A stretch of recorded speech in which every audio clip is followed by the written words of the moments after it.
भगवान बुद्ध ने बताया है, तकदीर में जो लिखा होता है वह होकर रहेगा। बहुत बरस पहले एक नगर में एक राजा राज्य किया करते थे। उनकी एक बेटी थी। वह राजकुमारी एक दिन अपनी सहेलियों के साथ शिकार खेलने जंगल में चली गई। राजा को इस बात का बिल्कुल भी पता नहीं था कि राजकुमारी अपनी सहेलियों के साथ शिकार खेलने जंगल में चली गई। और जब राजा ने देखा कि राजकुमारी महल में नजर नहीं आई तो राजा ने पूछा कि राजकुमारी कहाँ चली गई। सेनापति ने राजा को बताया कि राजकुमारी आज अपनी सहेलियों के साथ शिकार खेलने जंगल में चली गई। राजा ने कहा, राजकुमारी को ऐसा नहीं करना चाहिए था। राजा को जब इस बात का पता चला और राजा ने सिपाहियों को राजकुमारी को वापस लाने के लिए भेज दिया। राजकुमारी अपने शिकार में इतनी मगन हो चुकी थी, उन्हें ये भी नजर नहीं आ रहा था कि वहाँ पर एक ऋषि जी तपस्या कर रहे हैं। राजकुमारी ने जब हिरण को मारने लगी और राजकुमारी ने जिस बाण को हिरण का शिकार करने के लिए छोड़ा था वह तीर हिरण को ना लगा और ऋषि जी को सीने में समा गया। ऋषि जी को तीर लगते ही अब राजकुमारी ऋषि के पास गई और उस राजकुमारी ने देखा कि महात्मा जी के सीने में तीर लग गया है। राजकुमारी ने ऋषि जी से कहा, महाराज जी मुझे क्षमा कर दें, हिरण का शिकार खेलते समय धोखे से तीर आपको लग गया। महाराज जी ने कहा कि तुम राजकुमारी होकर निर्दोष प्राणी को मार रही हो। मैं यहाँ पर तपस्या कर रहा था, तुमने मेरी तरफ ध्यान नहीं दिया था और मुझे तीर लग गया। तुम्हारे इस अपराध दंड तुम्हें अवश्य मिलेगा। लेकिन महाराज जी राजकुमारी को क्षमा नहीं कर रहे थे। महाराज जी ने अपने मंत्रों से जल को अभिमंत्रित करके राजकुमारी के ऊपर जल जैसे ही फेंका तो राजकुमारी गिलहरी बन गई और महाराज जी की अंतिम सांसें चल रही थीं। तभी वहां पर सेनापति ने महाराज जी से कहा कि राजा को बहुत दुख होगा। महाराज जी ने कहा, ठीक है, मैं तुम्हारी विनती सुन लेता हूँ। तुम्हें एक काम करना होगा। उस पहाड़ी पर एक दिव्य पुष्प है और आप उस दिव्य पुष्प को लेकर गिलहरी को खिला देना तो गिलहरी वैसी ही राजकुमारी के रूप में आ जाएगी। और उसके साथ साथ महाराज जी यही कहकर दुनिया से चले गए। सेनापति भागते हुए राजा के पास आए। सेनापति ने पूरी बात राजा को सुनाई। राजा को बड़ी चिंता होने लगी।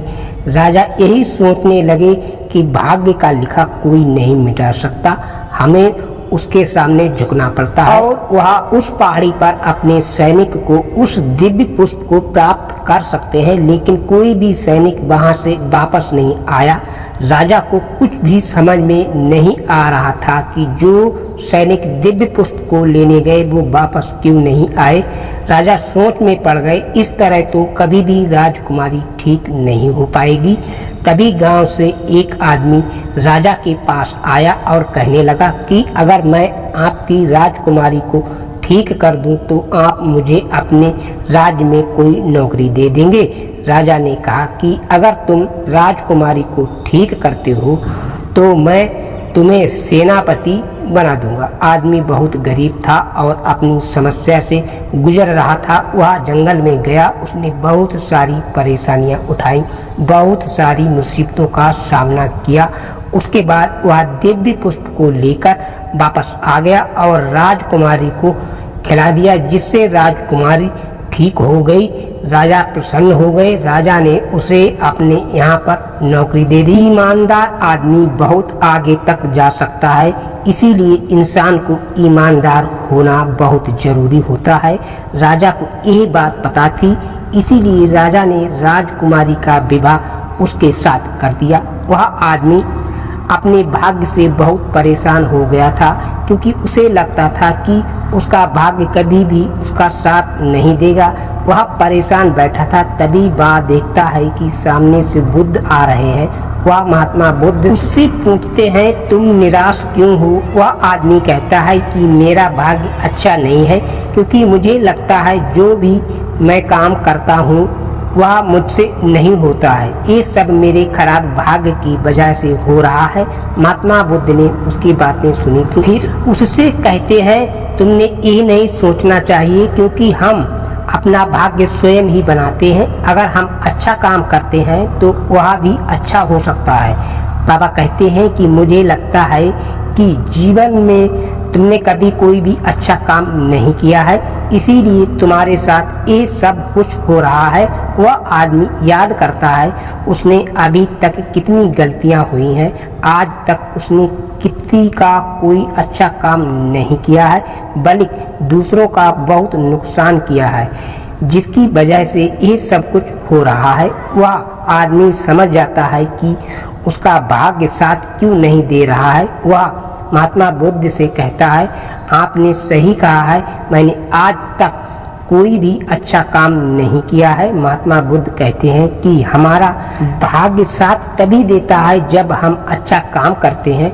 तुम्हें भी अच्छा काम करना चाहिए, जीवन में सभी की मदद करनी चाहिए। अगर तुम ये सब कुछ करते हो तो तुम्हारा भाग्य तुम्हारे पास ही होगा। वह आदमी सब कुछ समझ जाता है, उसके बाद वह कुछ भी ऐसा नहीं करता है जिससे किसी को भी कोई तकलीफ हो। सभी व्यक्ति को अपने जीवन में हमेशा अच्छे काम करने चाहिए, ये सब कुछ आपके काम आ सकते हैं। इसी तरह हम अपने जीवन को सफल बना सकते हैं।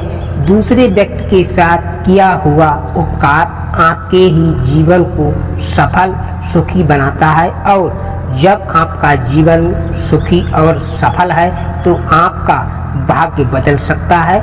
इसी के साथ आप सभी दर्शकों के लिए जय श्री कृष्ण, जय माता दी।